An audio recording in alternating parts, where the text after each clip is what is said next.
വിശദമായ വാർത്തകളിലേക്ക്. കാസർഗോഡ് നിയമം ലംഘിച്ച് ലേസർ LED ലൈറ്റുകളുമായി ഓടിയ ടൂറിസ്റ്റ് ബസ് പിടിയിൽ. മാനന്തവാടിയിൽ രജിസ്റ്റർ ചെയ്ത മല്ലു സിംഗ് എന്ന ബസ്സാണ് കാസർഗോഡ് മോട്ടോർ വെഹിക്കിൾ ഉദ്യോഗസ്ഥർ പിടികൂടിയത്. വയനാട് കൽപ്പറ്റ NMSM ഗവൺമെന്റ് കോളേജിലെ വിദ്യാർത്ഥികൾ ഗോവയിലേക്ക് വിനോദയാത്ര പോകുമ്പോഴാണ് ബസ് പിടികൂടിയത്. RTOയിൽ നിന്നുള്ള യാത്രാനുമതിയും ബസ്സിന് ഉണ്ടായിരുന്നില്ല. മോട്ടോർ വാഹന വകുപ്പ് ബസിന്റെ ഫിറ്റ്നസ് റദ്ദാക്കി. വിദ്യാർത്ഥികൾ കർണാടക RTC ബസ്സിൽ യാത്ര തുടർന്നു.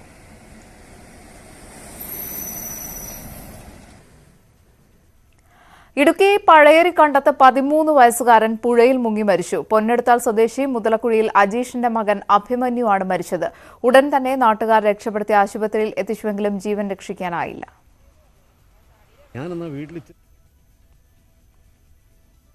മലപ്പുറം വളാഞ്ചേരി നഗരസഭ ഭരണസമിതി പ്രതിപക്ഷ കൌൺസിലർമാരുടെ ഫണ്ടുകൾ വെട്ടിക്കുറയ്ക്കുന്നതിൽ പ്രതിഷേധവുമായി ഇടതുപക്ഷ കൌൺസിലർമാർ. അടിയന്തര കൌൺസിൽ യോഗത്തിൽ നിന്നും 10ഓളം കൌൺസിലർമാർ ഇറങ്ങിപ്പോന്നു. പ്രതിപക്ഷ കൌൺസിലർമാരോട് ചെയർമാൻ വിവേചനം കാണിക്കുന്നതായി ഇവർ ആരോപിച്ചു.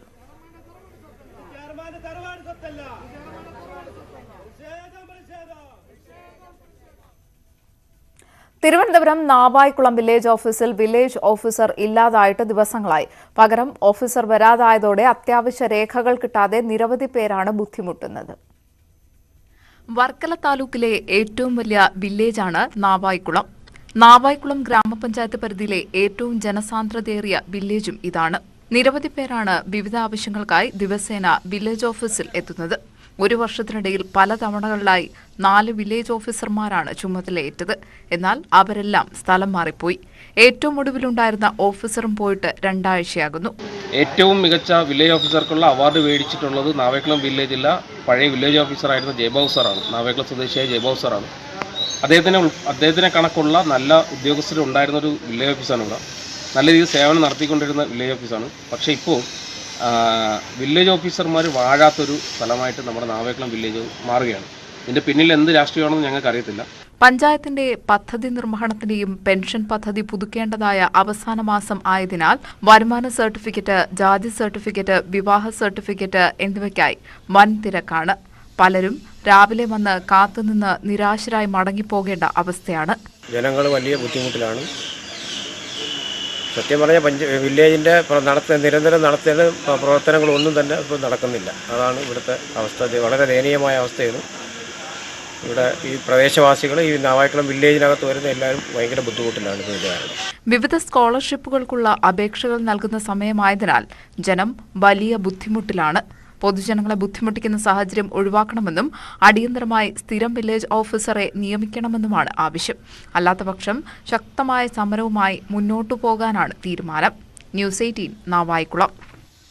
പാലക്കാട് ധോണിയിൽ കാട്ടാനക്കൂട്ടം പശുവിനെ കൊന്ന സംഭവത്തിൽ നാട്ടുകാരുടെ പ്രതിഷേധം.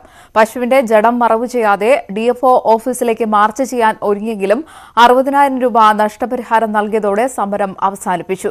എന്നാൽ കാട്ടാന ശല്യം തടഞ്ഞില്ല എങ്കിൽ വരും ദിവസങ്ങളിൽ വീണ്ടും സമരത്തിനിറങ്ങാനാണ് തീരുമാനം. ഇന്നലെ രാത്രിയാണ് ധോണി പഴംപുള്ളിയിൽ പ്രദേശവാസിയായ ജിജോയുടെ പശുവിനെ കാട്ടാനക്കൂട്ടം ആക്രമിച്ചു കൊന്നത്. PT7 പിടികൂടിയിട്ടും കാട്ടാനശല്യം തുടരുന്നതിൽ നാട്ടുകാർ പ്രതിഷേധിച്ചു. നഷ്ടപരിഹാരം ആവശ്യപ്പെട്ട് പശുവിന്റെ ജഡവുമായി DFO ഓഫീസിലേക്ക് മാർച്ച് നടത്താനൊരുങ്ങി. എന്നാൽ CPM നേതാക്കളുമായി വനംവകുപ്പ് ഉദ്യോഗസ്ഥർ ചർച്ച നടത്തി. 60,000 രൂപ നഷ്ടപരിഹാരം നൽകി. ഇപ്പോൾ ഉറപ്പല്ല, കാശ് കൊടുത്തു. 65,000 രൂപയാണ് വെറ്റിനറി സർജൻ പശുവിന് വിലയിട്ടത്. അതിൽ 60,000 രൂപ ഇപ്പോൾ അവരുടെ കയ്യിൽ കൊടുത്തു. 5,000 രൂപ അവരുടെ അക്കൗണ്ടിലേക്ക് മാറ്റാൻ അതിന്റെ പ്രോസസ്സായിട്ട് ചെയ്യാമെന്ന് പറഞ്ഞു. അല്ലെങ്കിൽ ഞങ്ങൾ ഈ റോഡ് ഉപരോധിക്കുന്നു പറഞ്ഞാൽ വന്ന് ഇത് എടുക്കണമെങ്കിൽ പൈസ കിട്ടിയാലേ പോകുള്ളൂ എന്ന് പറഞ്ഞിരുന്നു. ജിജോയുടെയും കുടുംബത്തിന്റെയും പ്രധാന വരുമാന മാർഗമായിരുന്നു പശു വളർത്തൽ. നമ്മുടെ ഒരു ജീവനമാർഗമാണ്. ഞങ്ങൾ അതുപോലെ വളർത്തിയെടുത്താണ്. അതായത് പശു എന്നുള്ള രീതിയിലല്ല, അതിനെ ഓമനിച്ച് വളർത്തിയതാണ്.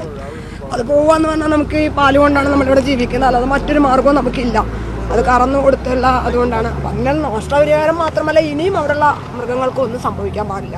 പല ജനങ്ങൾക്കും, മൃഗങ്ങൾ മാത്രമല്ല, ഇതിനിട്ട് അല്ലെങ്കിൽ വീട്ടിലുള്ള ജനങ്ങളെ തീർക്കുമായിരുന്നു. എൻ്റെ അമ്മയാണെങ്കിലും അനിയന്മാരും എല്ലാം പോകുമായിരുന്നു. അപ്പം ഇത് മാത്രമല്ല, ഇനി പ്രൊട്ടക്ഷൻ ജനങ്ങൾക്കും മൃഗങ്ങൾക്കും വേണം. ആ രീതിയിലുള്ള തീരുമാനമായിരിക്കും. മുൻപും പശുക്കൾക്കെതിരെ കാട്ടാന ആക്രമണം ഉണ്ടായിരുന്നതായി നാട്ടുകാർ പറഞ്ഞു. ശാശ്വത പരിഹാരം വേണമെന്നാണ് നാട്ടുകാരുടെ ആവശ്യം. PT7 പിടികൂടിയിട്ടും കാട്ടാന ശല്യം തുടരുകയാണ്. ശക്തമായ നടപടിയില്ലെങ്കിൽ വീണ്ടും സമരത്തിനിറങ്ങാനാണ് നാട്ടുകാരുടെ തീരുമാനം. ക്യാമറാമാൻ പ്രജിത് കൊങ്ങാടിനോടൊപ്പം പ്രസാദ് ഉടുമ്പശ്ശേരി, ന്യൂസ് 18. വയനാട് നെന്മേനിയിൽ കടുവയെ ചത്ത നിലയിൽ കണ്ടെത്തിയ സംഭവത്തിൽ സ്ഥലമുടമയ്ക്കെതിരെ കേസെടുക്കാനുള്ള നീക്കത്തിനെതിരെ വ്യാപക പ്രതിഷേധം. വനംവകുപ്പിനെതിരെ CPM ജില്ലാ സെക്രട്ടറി ഉൾപ്പെടെയുള്ളവർ രംഗത്തെത്തി. വയനാട് പൊന്മുടിക്കോട്ടയിലും പരിസര പ്രദേശങ്ങളിലും ഭീതി പരത്തിയ കടുവയാണ് നെന്മേനി പാടിപ്പറമ്പിലെ സ്വകാര്യ തോട്ടത്തിൽ ചത്ത നിലയിൽ കണ്ടെത്തിയത്. സംഭവത്തിൽ സ്ഥലമുടമ മുഹമ്മദിനെതിരെ വനംവകുപ്പ് കേസെടുത്തു.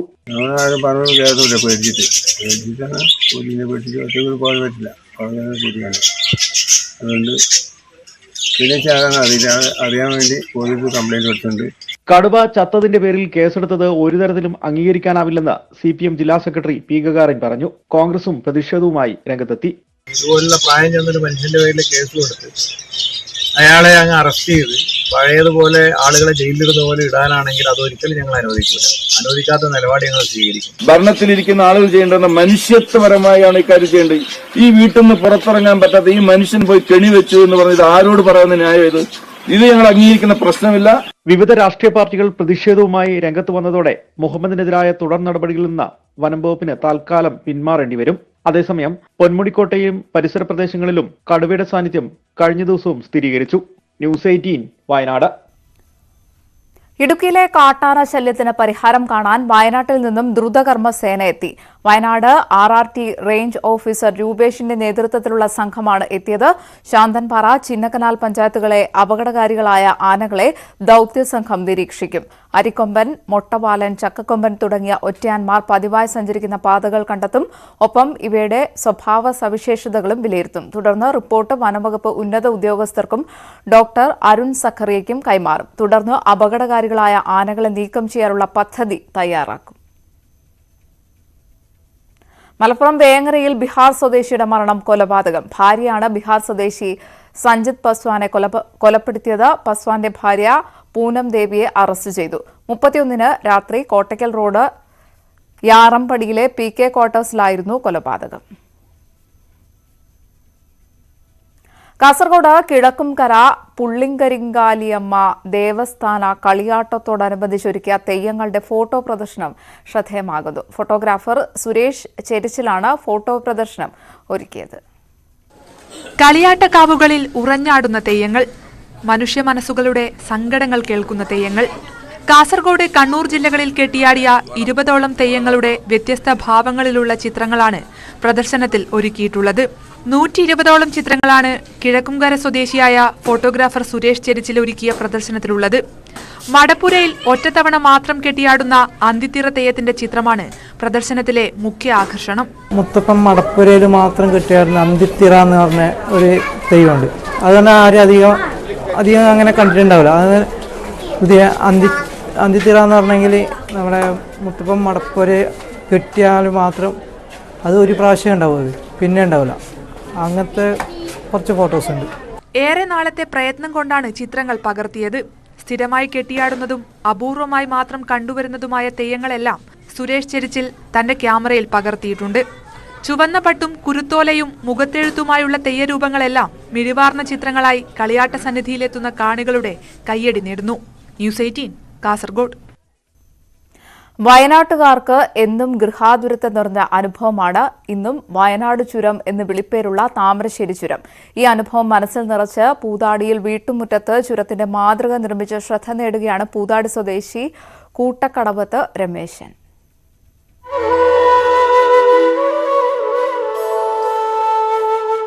വയനാട്ടിലെത്തുന്ന സഞ്ചാരികൾക്കും വയനാട്ടുകാർക്കും ഒരുപോലെ കൗതുകമുള്ളതാണ് ചുരം. ഈ വഴിയുള്ള യാത്രയിലെ കാഴ്ചകളും മഞ്ഞും തണുപ്പും വെയിലും കാറ്റുമെല്ലാം ഓരോ യാത്രക്കാരന്റെയും മനസ്സിൽ മറക്കാനാവാത്ത അനുഭവമാകും. ഈ അനുഭവം വീട്ടുമുറ്റത്ത് പുനർനിർമ്മിക്കുകയാണ് പൂതാടിയിലെ രമേശൻ.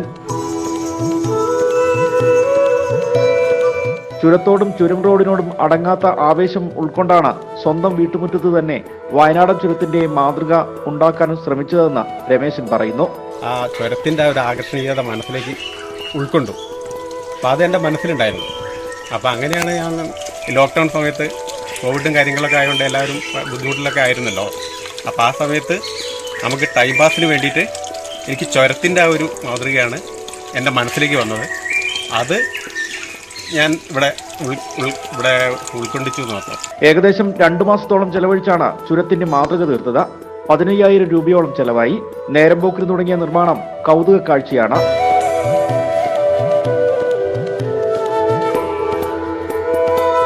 നിരവധി പേരാണ് ചുരം കാണാനും ചിത്രം പകർത്താനും എത്തുന്നത്.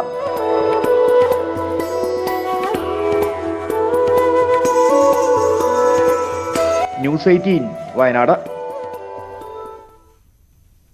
റേഷൻ വിഹിതം വെട്ടിക്കുറച്ചതോടെ പട്ടിണിയുടെ വക്കിലാണ് ഇടുക്കിയിലെ തോട്ടം തൊഴിലാളികൾ. ഇക്കാര്യത്തിൽ അടിയന്തര ഇടപെടൽ വേണമെന്നാണ് ആവശ്യം. കോവിഡ് കാലത്ത് കേന്ദ്ര സർക്കാർ അനുവദിച്ച സൗജന്യ റേഷൻ തൊഴിലാളികൾക്ക് വലിയ ആശ്വാസമായിരുന്നു. തൊഴിൽ ദിനങ്ങൾ കുറച്ചതോടെ ശമ്പളം ലഭിക്കാതിരുന്ന ഇവർക്ക് സൗജന്യ അരി ലഭിച്ചത് പട്ടിണിയില്ലാതെ കഴിഞ്ഞുകൂടാൻ സഹായകമായി. എന്നാൽ ഇപ്പോൾ കേന്ദ്ര സർക്കാർ സൗജന്യമായി നൽകിയിരുന്ന 25 കിലോ അരി നിർത്തലാക്കുകയും സംസ്ഥാന സർക്കാർ അനുവദിച്ച റേഷൻ അരി വെട്ടിക്കുറയ്ക്കുകയും ചെയ്തത് വൻ തിരിച്ചടിയായി. നിലവിൽ 2 കിലോ പുഴുക്കലരിയും ഓരോ കിലോ വീതം പച്ചരിയും കുത്തരിയുമാണ് സർക്കാർ നൽകുന്നത്. അംഗങ്ങൾ കൂടുതലുള്ള വീട്ടിൽ ഇതുപയോഗിച്ച് മാസം കടന്നുപോവുക അസാധ്യമാണ്. ഇതോടെ കൂടുതൽ പണം നൽകി തൊഴിലാളികൾക്ക് പുറത്തുനിന്നും അരി വാങ്ങേണ്ട അവസ്ഥയാണുള്ളത്. സംഭവത്തിൽ സർക്കാർ അടിയന്തര നടപടി സ്വീകരിക്കണമെന്നാണ് ആവശ്യം.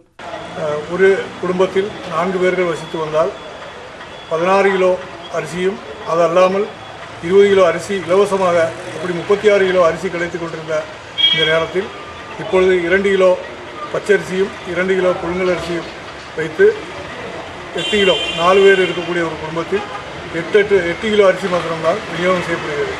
തുച്ഛമായ വരുമാനത്തിൽ ജോലി ചെയ്യുന്ന തൊഴിലാളികൾ ശമ്പള വർധനവിനായി സർക്കാരിന്റെ കനിവ് കാത്തു കഴിയുമ്പോഴാണ് ലഭിച്ചിരുന്ന റേഷൻ അരിയും വെട്ടിക്കുറച്ചിരിക്കുന്നത്. പ്രശ്നത്തിൽ സർക്കാർ അടിയന്തരമായി ഇടപെട്ട് അരിവിഹിതം വർദ്ധിപ്പിക്കണമെന്നാണ് തൊഴിലാളികൾ പറയുന്നത്. ന്യൂസ് 18 ഇടുക്കി. കോഴിക്കോട് മുക്കം മണ്ഡലം കോൺഗ്രസ് കമ്മിറ്റി കഞ്ഞിവെപ്പ് സമരം നടത്തി. മുത്താലം റേഷൻ കടയ്ക്ക് മുൻപിൽ നടത്തിയ പ്രതിഷേധ സമരം block Congress president MT Ashraf ഉദ്ഘാടനം ചെയ്തു. റേഷൻ വിതരണത്തിലെ അപാകത പരിഹരിക്കുക, ഷിഫ്റ്റ് സമ്പ്രദായം അവസാനിപ്പിക്കുക, പുഴുക്കലരി ലഭ്യമാക്കുക തുടങ്ങിയ ആവശ്യങ്ങൾ ഉന്നയിച്ചായിരുന്നു സമരം. വീണ്ടും വാർത്തകളിലേക്ക്. പാലക്കാട് ധോണിയിൽ റോഡരികിൽ അപകട ഭീഷണിയായി നിൽക്കുന്ന ഉണങ്ങിയ ഈട്ടിമരം മുറിച്ചു മാറ്റണമെന്നാവശ്യപ്പെട്ട നാട്ടുകാർ രംഗത്ത്. ഇക്കാര്യം ഉന്നയിച്ച് നിരവധി തവണ അധികൃതർക്ക് പരാതി നൽകിയിട്ടും നടപടിയില്ല എന്ന് പ്രദേശവാസികൾ ആരോപിച്ചു. ധോണിക്ക് സമീപം പയറ്റാംകുന്നിലാണ് റോഡരികിൽ ഉണങ്ങി നിൽക്കുന്ന ഈട്ടിമരമുള്ളത്. ഏത് നിമിഷവും നിലംപൊത്താറായ മരം യാത്രക്കാരുടെ പേടി സ്വപ്നമാണ്. അപ്പോൾ അധികാരികൾ ഇത് ഒരു കണ്ണും ഇല്ലാണ്ട് നോക്കുന്നത്. അപ്പോൾ ജനങ്ങളുടെ വിഷയം വല്ലാത്ത വിഷയമാണിത്. എപ്പോഴും നമ്മളോട് മുറിച്ച് മാറ്റാൻ പറഞ്ഞ് പഞ്ചായത്തിൽ ഇടപെട്ടിട്ടുണ്ട്. അപ്പോൾ അവർ PWD കൊടുത്തിട്ടുണ്ട്. അതിൻ്റെ ഒരു ശ്രദ്ധ കുറവാണെന്നാണ് ഞാൻ പറയാനുള്ളത്. എത്രയും പെട്ടെന്ന് ഈ റോഡരികിലുള്ള ഈ വീട്ടിയെ മുറിച്ച് മാറ്റില്ലെങ്കിൽ വലിയൊരു ആപത്ത് നാട്ടുകാർ നേരിടേണ്ടി വരും. മുൻപ് മറ്റൊരു മരം വീണ് ഇവിടെയുണ്ടായ ദുരന്തം നാട്ടുകാർ ഞെട്ടലോടെയാണ് ഓർക്കുന്നത്. ഇനിയൊരു ദുരന്തം ഉണ്ടാകാതിരിക്കാൻ അധികൃതർ നടപടി സ്വീകരിക്കണമെന്നും നാട്ടുകാർ ആവശ്യപ്പെട്ടു. 4 വർഷത്തിനായിട്ട് ഇതേ രീതിയിൽ തന്നെ നിൽക്കുകയാണ്. നമ്മൾ പലവട്ടം സർക്കാരിലേക്ക് ആവശ്യപ്പെട്ടിട്ടുണ്ട്. എന്നിട്ടും അതിൻ്റെ യാതൊരു ആക്ഷൻ വരെ ഉണ്ടായിട്ടില്ല. ഒരു വലിയ അപകട സാധ്യതയാണ്. കാരണം ഇതിന് മുകളിൽ നമുക്ക് 11 kV ലൈൻ വരെ കാണുന്നുണ്ട്. അതിന് മേലേക്ക് പൊട്ടി വീണാൽ ഏറ്റവും വലിയ അപകടം ജനങ്ങൾക്കും ഒക്കെ നാട്ടുകാർക്കും മൊത്തത്തിൽ അപകടം ഒരു സംഭവമാണ്. മരം മുറിച്ചു മാറ്റാൻ PWD ആണ് നടപടി സ്വീകരിക്കേണ്ടത്. എന്നാൽ നിരവധി തവണ പ്രശ്നം ശ്രദ്ധയിൽപ്പെടുത്തിയിട്ടും ഒരു നടപടിയുമില്ലെന്ന് നാട്ടുകാർ പറയുന്നു. ഇനിയും വൈകിയാൽ പ്രത്യക്ഷ സമരത്തിനിറങ്ങാനാണ് നാട്ടുകാരുടെ ആലോചന. ന്യൂസ് 18 പാലക്കാട്.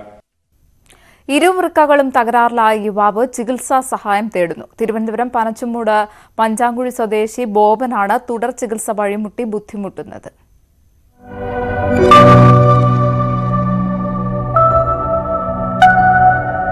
കഴിഞ്ഞ 7 വർഷം കൊണ്ട് ചികിത്സയ്ക്കൊക്കെ വളരെയധികം പൈസ ചെലവുണ്ട്. ഇനി നേരെ ജീവിതത്തിലേക്ക് തിരിച്ചു വരണമെങ്കിൽ കിഡ്നി മാറ്റിവെക്കാതെ യാതൊരു വഴിയില്ല. ബോബിന് 7 വർഷം മുൻപായിരുന്നു വൃക്കരോഗം പിടിപെടുന്നത്. കരാർ പണിയിൽ ഭീമമായ നഷ്ടം നേരിട്ട വേളയിൽ തന്നെയാണ് രോഗവും ബാധിച്ചത്. ഇരുവൃക്കകളുടെയും പ്രവർത്തനം നിലച്ചതോടെ ഡയാലിസിസ് ഉൾപ്പെടെയുള്ള ചികിത്സ ബോബനെ കൂടുതൽ കടക്കെണിയിലാക്കി.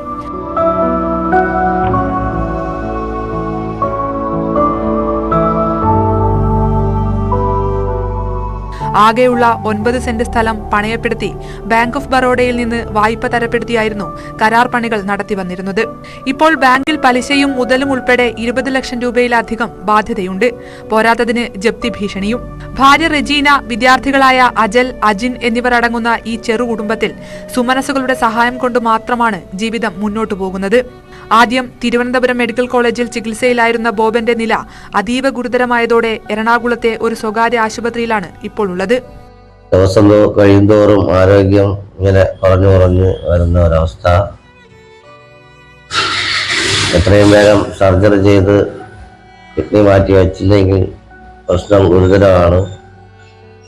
പക്ഷെ അതിന് സാമ്പത്തിക പ്രശ്നമാണ് വളരെയധികം പ്രശ്നമായിട്ട് ഉള്ളത്. അതുകൊണ്ട് എല്ലാവരും നിങ്ങളാൽ കഴിയുന്ന സഹായ സഹകരണങ്ങൾ ചെയ്യണമെന്ന് ഞാൻ നിങ്ങളോട് അപേക്ഷിക്കുകയാണ്. വൃക്ക മാറ്റിവെച്ചാൽ മാത്രമേ ജീവൻ നിലനിർത്താനാകൂ. ഇതിലേക്ക് ലക്ഷങ്ങൾ ചിലവ് വരുമെന്നിരിക്കെ എന്തു ചെയ്യണമെന്നറിയാതെ ആശങ്കയിലാണ് ഈ കുടുംബം. ബോബന്റെ ചികിത്സാ സഹായത്തിലേക്ക് വേണ്ടി വെള്ളറടയിലെ യൂണിയൻ ബാങ്കിൽ അക്കൗണ്ട് തുടങ്ങിയിട്ടുണ്ട്. ന്യൂസ് 18 പാറശാല. നാട്ടുവർത്തമാനം പൂർണ്ണമാകുന്നു. നമസ്കാരം.